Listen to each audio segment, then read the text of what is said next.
कहूँगी कि परिवार के साथ में और अपने जॉब के साथ में हम कैसे न्याय कर पाते हैं, तो ये बहुत ज़्यादा संघर्ष में नहीं है। और जिस दिन हमने नौकरी ज्वाइन की, जिस दिन हमने अपनी लाइन पकड़ी, उस दिन हमें पता था कि कुछ कॉम्प्रोमाइजेज हमें अपने पर्सनल लाइफ के साथ करने होंगे। तो कहते हैं वर्दी की नौकरी 24 घंटे की नौकरी होती है। निश्चित रूप से हमारे काम का कोई समय नहीं है। पहले मैं जब पोस्ट ग्रेजुएशन करने गई तो मैं 4 महीने की बच्ची को छोड़कर गई थी मम्मी के पास में। 5 साल तक उन्होंने बड़ा किया, सिर्फ मुझे पढ़ाई करनी थी। मुझे पता था जब मैं आज छोड़ के जा रही हूँ तो आगे भी छोड़ना पड़ेगा। क्योंकि और लड़की का रेप करके फिर मर्डर हुआ, तो ऐसी स्थिति के अंदर मुझे लगा अगर मैंने जगह छोड़ी तो बाद में ये सबूत नहीं मिल पाएंगे। नमस्कार, मैं हूँ आपके साथ प्रदीप आजाद। दोस्तों, आज 8 मार्च है, महिला दिवस है। और जब महिला दिवस पर बात होती है तो पूरे हिंदुस्तान और पूरी दुनिया में महिलाओं को लेकर खास तौर पर कई आयोजन किए जाते हैं। महिलाओं को लेकर कई तरह की चर्चाएं की जाती हैं। और हाल ही में आज जो होने वाला है, मध्य प्रदेश में एक अलग ही तस्वीर नजर आएगी, जहां पर मध्य प्रदेश के सीएम की जो पूरी वर्किंग होगी आज वो पूरी महिलाएं करेंगी। यानी उनका ड्राइवर भी महिला होगी, उनके सुरक्षा कर्मी भी महिला होंगे, तमाम उनके कामकाज से जितने भी कैंडिडेट्स जो जुड़े होंगे वो पूरी महिलाएं होंगी। और चूंकि जब बात महिलाओं की है, आज 8 मार्च का दिन है, तो हम भी आपको मुखातिब कराते हैं उन 2 महिलाओं से जो अपने अपने कार्य क्षेत्र में ये तो लगी हुई हैं, लेकिन सवाल उठते हैं कि अपने कार्य क्षेत्र, अपनी सामाजिक जिम्मेदारी, परिवार और पूरी जो बाकी की भागदौड़ वाली जो जिंदगी है उसमें कैसे खुद को मैनेज करते हैं। सबसे पहले आपका तारुफ करवाता हूं मैं एडिशनल एसपी हैं, एडिशनल डीसीपी हैं जयपुर, सुनीता मीनाक्षी से, और मेरे साथ जुड़ी हैं डॉक्टर शिखा मील। आपका बहुत बहुत स्वागत है। और सबसे पहले सुनीता जी आप बताइए, चूंकि भागदौड़ वाली लाइफ और एक लंबा वक्त पुलिसिंग सर्विस, एक तरफ परिवार, एक तरफ सामाजिक जिम्मेदारियां और दूसरे तमाम कामकाज, कैसे मैनेज करते हैं? जैसे कि आपने कहा ही है कि पहले तो हम सबसे पहले मैं सभी को आज के दिवस की, यानी कि अंतर्राष्ट्रीय महिला दिवस की सभी को शुभकामनाएं देना चाहूँगी। और साथ ही कहना चाहूँगी कि परिवार के साथ में और अपने जॉब के साथ में हम कैसे न्याय कर पाते हैं, तो ये बहुत ज़्यादा संघर्ष में नहीं है हमारे लिए। क्योंकि हमारा ये मानना है कि हर व्यक्ति को 24 घंटे मिलते हैं, वो अपने काम को किस तरीके से उनमें डिवाइड करता है, कैसे उसको पूरा करता है, ये उसके ऊपर निर्भर करता है। तो चूंकि हमारा जो काम है, तो लोग कहते हैं वर्दी की नौकरी 24 घंटे की नौकरी होती है। निश्चित रूप से हमारे काम का कोई समय नहीं है, कब कहाँ बुलावा आ जाए ये मालूम नहीं है। और चूँकि अभी मुझे 20 साल की नौकरी मुझे हो गई है, अनुभव मेरा हो गया है, और मेरी नौकरी के दौरान ही मेरी शादी हुई। यानी मेरे जो हस्बैंड हैं, जो प्रोफेसर हैं, तो उन्हें पता है कि हमारी नौकरी, मेरी ड्यूरिंग ट्रेनिंग के दौरान उनसे शादी हुई, तो उन्होंने मेरी ट्रेनिंग को भी देखा। मेरा जो प्रोबेशन का टाइम था, उन्होंने वही मेरे साथ में शुरुआत के दिन जो मेरे साथ स्पेंड किए, तो उन्होंने बहुत बारीकी से मेरे काम को देखा है। देन उन्होंने सवाल ये कि उन्होंने आपको सहयोग किया। मैं वही बता रही हूँ कि जब उन्होंने मेरे बारीकी से उस काम को देखा है, तो देखने के साथ ही उन्होंने बहुत अच्छे से समझ लिया है कि मैं आपको कितना टाइम दे पाऊंगी। तो निश्चित रूप से जहाँ परेशानियाँ आती हैं वहाँ पूरा परिवार एक साथ एकजुट हो जाता है। मैं आपको बताना चाहूँगी कि जैसे ही हमारा वायरलेस सेट जब नौकरी पे जाना होता है, तो वो कंट्रोल रूम से हल्ला मचना शुरू होता है, कंट्रोल कंट्रोल चिल्लाने लग जाता है उधर से। तो वो जब उसको हम शुरू कर देते हैं कि अब 15 मिनट है जाने के, तो कभी बच्चे जो होते हैं वो जूते लाके दे रहे होते हैं, कोई वर्दी प्रेस कर रहा होता है, कोई क्या कर रहा होता है। जैसे स्कूल जाने वाला टाइम होता है ना बच्चों का, मम्मी पापा जैसे लगे हुए होते हैं, तो वही हालात हमारे होते हैं। मतलब कि जैसे हम पहले बच्चों को तैयार कर रहे होते हैं, जब मुझे जाना होता है तो पूरा परिवार मुझे तैयार कर रहा होता है। कोई जैसे चाय बना रहा होता है, कोई खाना पैक कर रहा होता है, कोई क्या कर रहा होता है कि पता नहीं कब वापस आएंगे। तो अल्टीमेटली सपोर्ट मिलता है, और बहुत ज़्यादा फ़ायदा हमें तब और हो जाता है अगर जॉइंट फैमिली है तो। लेकिन हाँ, ये निश्चित सही है कि जब कभी बच्चों को कोई परेशानी हो जाती है, अगर जिनके जैसे मैं भी वर्किंग हूँ, हस्बैंड भी वर्किंग है, तो जब अगर बच्चों को कभी कोई परेशानी हो जाती है, लाइक बच्चे बीमार हो गए या ऐसी कोई परेशानी होती है, तो वो टाइम थोड़ा सा हमारे लिए क्रुशियल होता है, थोड़ा संघर्षमय हो जाता है कि परिवार को भी टाइम देना है और नौकरी के लिए भी उस समय टाइम ज़रूरी है। तो ऐसे टाइम पे अधिकारी पूरा सपोर्ट करते हैं, क्योंकि हम ये मानते हैं कि जब कोई आदमी शिद्दत से कोई काम करता है ना तो पूरी कायनात उसका साथ देती है।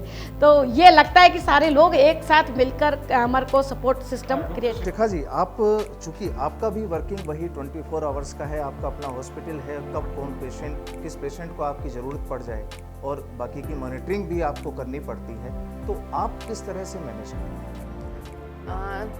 सबसे पहले अंतर्राष्ट्रीय महिला दिवस पे सभी लोगों को शुभकामनाएं, महिलाओं को भी और उनसे जुड़े पुरुषों को भी।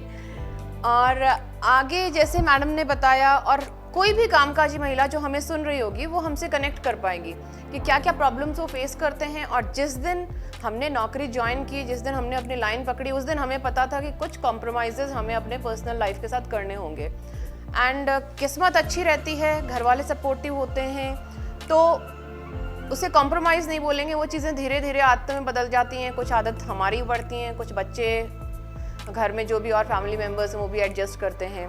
तो 24/7 जॉब है। शुरुआती में दिक्कत आई थी, बच्चे छोटे थे, तो पहले मैं जब पोस्ट ग्रेजुएशन करने गई तो मैं 4 महीने की बच्ची को छोड़कर गई थी मम्मी के पास में। 5 साल तक उन्होंने बड़ा किया, सिर्फ मुझे पढ़ाई करनी थी। मुझे पता था जब मैं आज छोड़ के जा रही हूँ तो आगे भी छोड़ना पड़ेगा।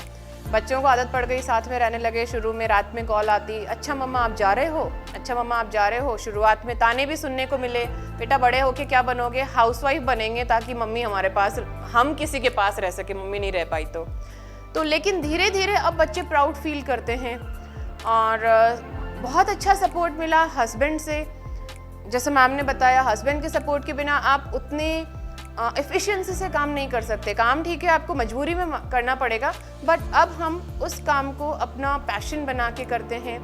बच्चे एडजस्ट करते हैं, सास ससुर एडजस्ट करते हैं, यानी पूरी फैमिली को एडजस्ट करना पड़ता है। मतलब ये हमारा बहुत कोई अचीवमेंट ऐसे अकेले का नहीं है, वो पूरा फैमिली का एफर्ट है।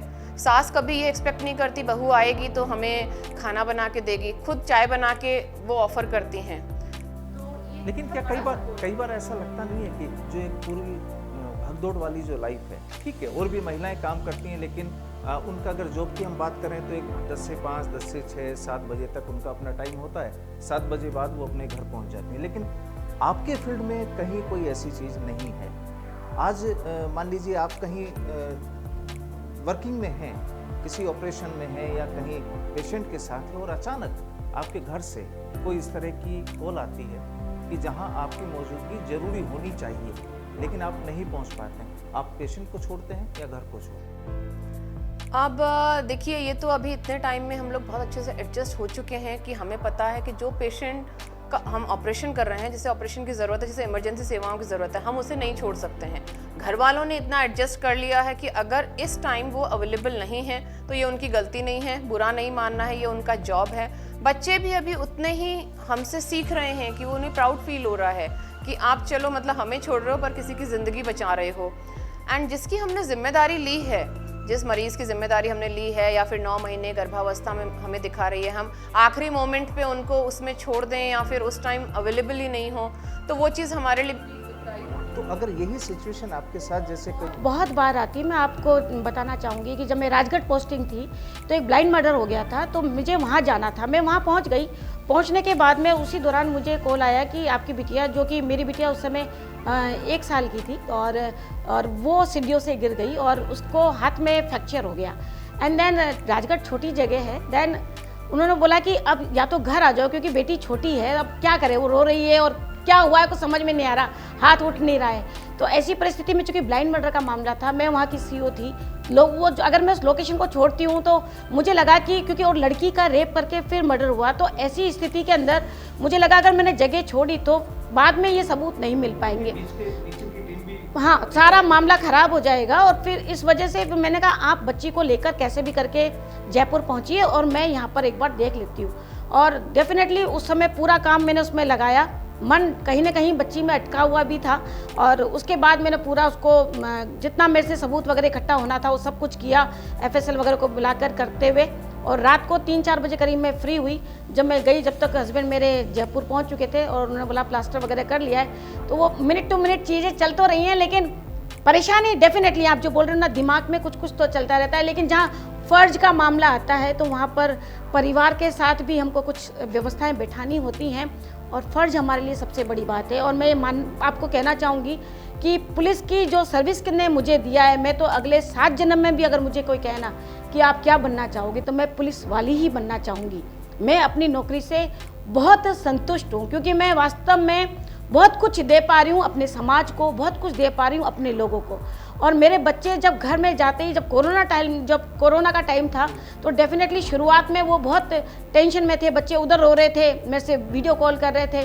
तो ऐसी जहाँ परिस्थितियाँ हमने देखी है, और अब वो स्थिति है कि जब मैं कोई अच्छा काम करती हूँ तो बच्चे मुझे सैल्यूट करते हैं, मेरे बच्चे मुझे सैल्यूट करते हैं, मेरे हस्बैंड मुझे अप्रिशिएट करते हैं। मतलब इससे बड़ी धन दौलत मेरे लिए कुछ प्राउड वाली कोई चीज़ नहीं हो। लाइफ के अंदर अप एंड डाउन सबके साथ आते हैं। कभी कोई ऐसा किस्सा आपको याद है कि आप अपने काम में लगी हुई हैं और आपको घर जाना है या किसी दूसरी जगह पहुंचना है, किसी समारोह में पहुंचना है, नहीं पहुंच पाए, वहां के लोग आपसे नाराज हो गए?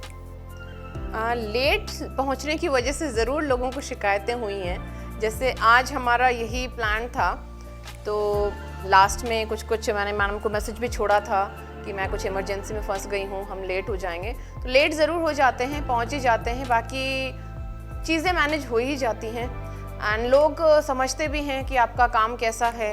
तो फिर घर की बहुत सारी शादियाँ, घर के बहुत सारे फंक्शंस हमने मिस किए हैं, और लोगों की इतनी अंडरस्टैंडिंग है, क्योंकि वो लोग हमें आकर देखते हैं, हम दिन का खाना टाइम पे नहीं खा रहे हैं, हम 24 घंटे में एक बार का खाना नहीं खा पा रहे हैं, रात में 10 बजे सोए हैं, फिर से 2 बजे उठ गए, फिर 4 बजे उठ गए।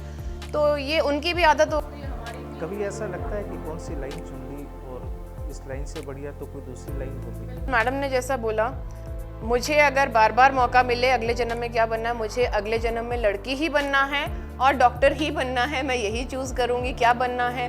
शायद इसी ब्रांच में वापस आना चाहूँगी, क्योंकि हम लोग जैसे प्रसूति से भी, इससे भी रिलेटेड हैं। मैं IVF कर रही हूँ, तो उन लोगों का दर्द मैंने महसूस किया है। एक माँ से दूसरा बच्चा पैदा करना, वो भी अपने आप में एक खुशी है। निसंतान लोगों को मतलब खुशी देना, तो ये हर चीज़ में हम जो उनको खुशी दे रहे हैं वो कहीं ना कहीं हमें रिवॉर्ड कर रही है। बच्चे उसको देख रहे हैं, लोग हमें रिवॉर्ड दे रहे हैं। तो जब हम समाज की सेवा कर रहे हैं और समाज हमें उतना ही रिस्पेक्ट दे रहा है, तो क्यों हम इसे शिकायत रखेंगे इस प्रोफेशन? महिलाओं को और खासकर लड़कियों को जो अभी लाइन में आगे बढ़ रही हैं एजुकेशन वगैरह में, उनके लिए कोई खास मैसेज? जो भी बच्चियां हैं, मैं सभी को ये कहना चाहूँगी कि अपनी बेटी को पढ़ाइए, बेटी को आगे बढ़ाइए, और बेटी को बहुत ज़्यादा आप समझाइए भी कि आर्थिक रूप से मजबूत होना आपके लिए बहुत ज़रूरी है। क्योंकि अगर जब तक महिला इस तरीके से, यानी कि मांगने की मुद्रा में जिएगी, अपने पति के ऊपर, अपने पिता के ऊपर, अपने भाई के ऊपर अगर निर्भर रहेगी, तो उसका शोषण होता रहेगा। लेकिन जिस दिन वो देने की मुद्रा में आ जाएगी, उस दिन से उसका शोषण इस दुनिया की कोई ताकत नहीं कर पाएगी।